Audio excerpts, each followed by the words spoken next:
இது ஒரு டமால் டுமில் வீடியோ. இது ஒரு சின்ன அன்பாக்சிங். படப்படாக பேசிக்கலாம். பாருங்கள், பேக்கிங் எல்லாம் நல்லா தான் இருக்குது. முன்னே 2 வாட்டி பேக்கிங் எல்லாம் நல்லா இல்லாமல் இருந்துச்சு. இப்போ கொஞ்சம் பரவாயில்ல. சரி, அதெல்லாம் வேணாம். நமக்கு முதல்ல உள்ள பொருள் என்ன பொருள் இருக்குன்னு பார்ப்போம். பாருங்கள், இது ஒரு லோக்கல் பொருள் தான். இதை பார்த்தா நீங்கள் உங்களுக்கே காமெடியாக இருக்கும். ஆனால் இதில் ஒரு ஒர்த் இருக்குது. ஒர்த் மீன்ஸ் இதில் ஒரு பயன் இருக்குது. அதனால தான் உங்களுக்கு சொல்லலான்னு தான் இந்த பொருளை அவங்களுக்கு காமிக்கணும். இல்லை, இதில் இருக்க பயன் உங்களுக்கு சொல்லலான்னு தான் இந்த வீடியோ. என் பையன், சின்ன பையன், 4 வயசு தான் ஆகுது. அவன் ப்ரீகேஜியில் எல்கேஜியில் இருக்கான். அப்போது ஒரு 5 எழுத்து 6 எழுத்து எழுதும்போதே கை வலிக்குது, எழுத மாட்டேன், முடியாது அப்படின்னு சொல்லி வந்துட்டு வந்தேன். இது ரொம்ப நாளாகவே ஒரு கம்ப்ளைண்ட்டாகவே இருந்துச்சு. அப்போ எனக்கு தெரிஞ்ச ஒரு மிஸ்கிட்ட கேட்டேன், மிஸ் இந்த மாதிரி ஒரு கம்ப்ளைண்ட்டாக இருக்குது, என்ன பண்ணலாம் அப்படின்னு சொல்லிட்டு கேட்டேன்.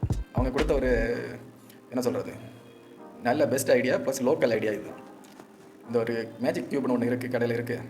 அதை நீங்கள் வாங்கி பிள்ளைங்களுக்கு விளையாட கொடுங்க. கையில் சுற்றி விளையாட கொடுங்க. அது சுற்றுறதுனால அவங்க கை வந்து கொஞ்சம் எலும்புகள் கொஞ்சம் ஸ்ட்ராங் ஆகும். ப்ளஸ் வந்து கை வந்து ஃப்ளெக்சிபிளாக மாறும். அவங்களுக்கு அது பெருசாக தெரியாது, விளையாடின மாதிரியே இருக்கும். நமக்கு அதனால ஒரு பயன் கிடைச்ச மாதிரியாக இருக்கும். இது நான் நிறைய பிள்ளைகளுக்கு சொல்லியிருக்கேன்.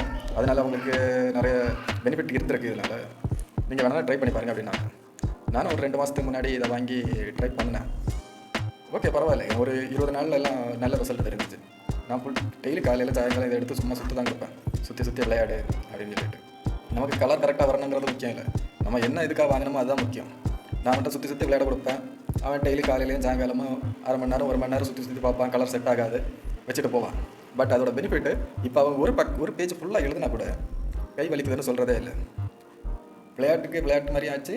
அவனுக்கு நம்ம ஒரு எக்ஸசைஸ், ரைட்டிங் எக்ஸசைஸ்க்கு ஒரு எக்ஸசைஸ் கொடுத்த மாதிரி ஆச்சு. இது ஒரு நல்ல பயனுள்ள பொருள். பார்க்குறதுக்கு லோக்கல் மாதிரி இருக்கும்.